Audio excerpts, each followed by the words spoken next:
Hello, this is Mr. Starkey, and here's our second lesson for Women's Fitness Online in the fall of 2020, and it's about the heart as a muscle and the heart in general. So the human heart has a complicated historical understanding. The symbol of the heart means so many things to so many different cultures, and its meaning throughout time cannot be understated. But the heart is also probably our most referenced organ in the body. It is essential for survival. And without our heart pumping blood throughout our system, we can become quite unhealthy. And poor health of your heart itself can lead to lots of other complications. And there's even cases in which people will be brain dead and that their heart will continue to pump and keep them alive. So it is truly the most valuable organ in our body. So the heart has quite an interesting history.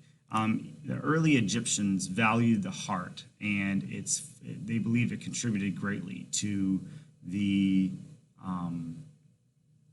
spiritual side of a person's life. And they very carefully dissected their hearts out of their patients in mummification and placed them into spiritual jars for the journey to the afterlife. And Aristotle, one of the early Greek philosophers, said that the heart was the most essential. Yes, he believed that the heart was an essential part of the function of the human body, not just the spiritual side of the human body. And he was quoted in saying that the heart is the root of all faculties and gives the faculties of nutrition, life, apprehension, and movement to several other members. And this may seem like a very abstract statement, but in the time of Aristotle in the ancient Greece, they did not understand things that we know now about the heart as a functioning organ of the human body. And there were early associations with the heart, like we mentioned in Egypt. And these emotional associations for Egyptians were that they would put the heart on a scale to balance the morality of someone's life after they had passed and whether they were worthy to go on to the afterlife. The ancient Aztecs in modern-day Mexico saw the heart as an essential part of life and the people living, and sometimes would even, in their human sacrifices to the gods, would often pull out the heart of a sacrifice. And this was not seen to them as a barbaric act, but actually a very willing and special sacred act that they would provide for the gods that they appreciated. If you've ever seen the movie Apocalypto, there's a scene in which the human heart is pulled out of a person's body and shown to the crowd in ancient Aztec culture. And this is something that was not unique even to the Aztecs, but this is a sign not just that the heart is a part of our functionality, but it was a part of humanity itself, of existence. So we even start to see the heart embodying itself in Christian theology, or in the lessons and teachings of formalized Western religion. And certainly there's lots of imagery of hearts as affiliated with the love of God. And this is where I think we start to really see this shape, this heart shape we're very familiar with, start to manifest itself in culture. And during the Enlightenment period, Leonardo da Vinci studied the heart and actually provided us with the world's first accurate renderings and drawings of the human heart as it actually exists. So that meant back then he was dissecting humans, obviously dead humans, and was trying to learn more about the heart's functionality and scribble notes and things to that nature. So what is the heart's function? Essentially, it's a pump, and it adds oxygen to the blood, and it distributes oxygen to the blood.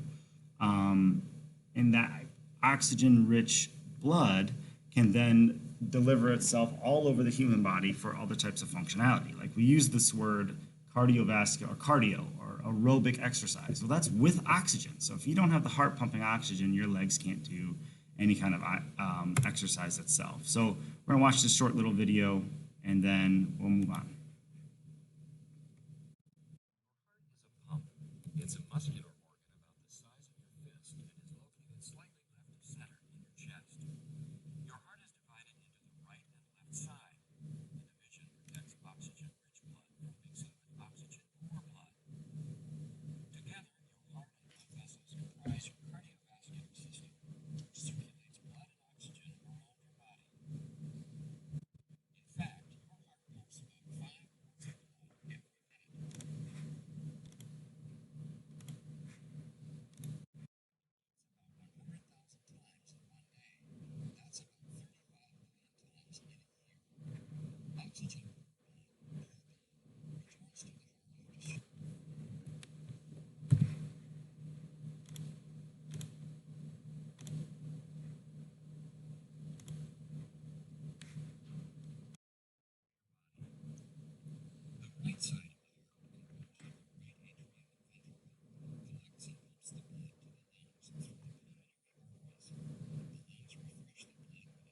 through specialized pathways to the ventricles, delivering the signal to pump.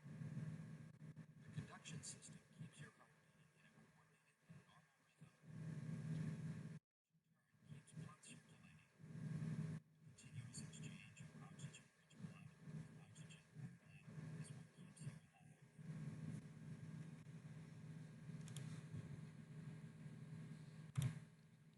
So the heart is a muscle, and it's very similar to something called smooth muscle. Cardiac muscle is found only in the heart, and it's through this cardiac muscle that electrical impulses control the contraction that allows the blood to pump in and out of the heart, which is, again, it is a pump. It's different than skeletal muscle. When they say skeletal muscle, they mean the muscles in our body, like our biceps or our triceps or our quadriceps. And one other thing that's different about, there is a chemical structure that's different, the way that the fibers are striated. For example, the skeletal muscle has very straight fibers, where the cardiac muscle has fibers that go kind of in different directions and have very specific functionality. You don't need to know that, but there is a structural difference besides what they actually do in terms of their purpose. But another piece that's different is that your cardiac muscle is autonomous, meaning it happens and it contracts without you consenting or telling it to. For example, none of us tell our heart to beat. It just beats on its own. And as soon as it stops beating on its own, well, then you won't have to worry about thinking about it because you won't be alive. Whereas skeletal muscle, most skeletal muscle is controlled. It's something you think about doing. You pick up the piece of paper on the ground, or you decide to chase your little brother around the yard. That is all voluntary motions. So being a heart is tireless work. Your heart has to function nonstop. It's a thankless job. Your heart has been beating nonstop since the day you were born, but it's sick of being ignored. Its hours are long and your demands are constant, yet you never think about it. Heart's work is thankless.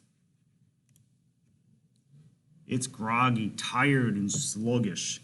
When you're stressed, your palms are sweaty, reaching for a fourth cup of coffee or a Mountain Dew or a glass of alcohol. Your heart races.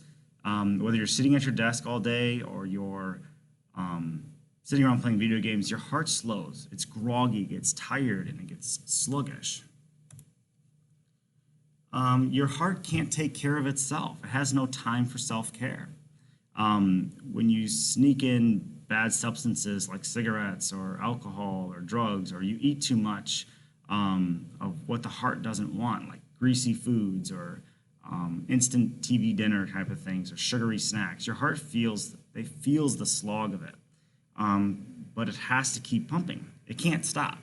And your heart has no time to take care of itself. You're in charge of that. Your heart is always awake.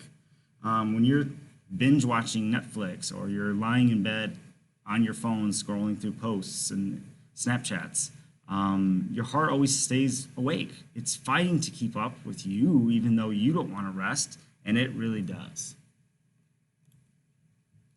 It carries your burdens throughout life, your stresses.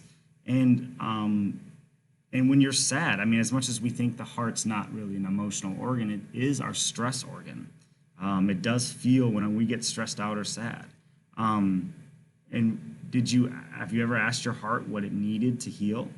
No, you pushed it away and made it carry your burdens all by itself. When your heart is ignored for too long, it might start to beg and plead for your attention. That's where we start to see symptoms of heart attack, things like that. It might not work like it's supposed to. And sadly, it could break. But there is another option for you and for your heart. A broken heart's not acceptable. So you need to remember your heart. When you think about it every day, you'll do things that will make your heart happier. Give it fresh fruits and vegetables, you'll take it out for walks, things to make it feel relaxed and happy. If you can give your heart what it needs, like taking time for deep breaths, and you learn to lighten up and laugh a little more, which will lower your stress level. You remember to put your phone down, talk to your loved ones, and when you're tired, go to sleep. And your heart really prefers when you do stuff like that. And your heart is strong, and it can be stronger, and it is a muscle, after all, so don't forget that. A little consideration goes a long way toward keeping your heart happy. A little bit of healthy food, exercise, good sleep, lowering your stress, and your heart will keep working hard for you and getting stronger and stronger.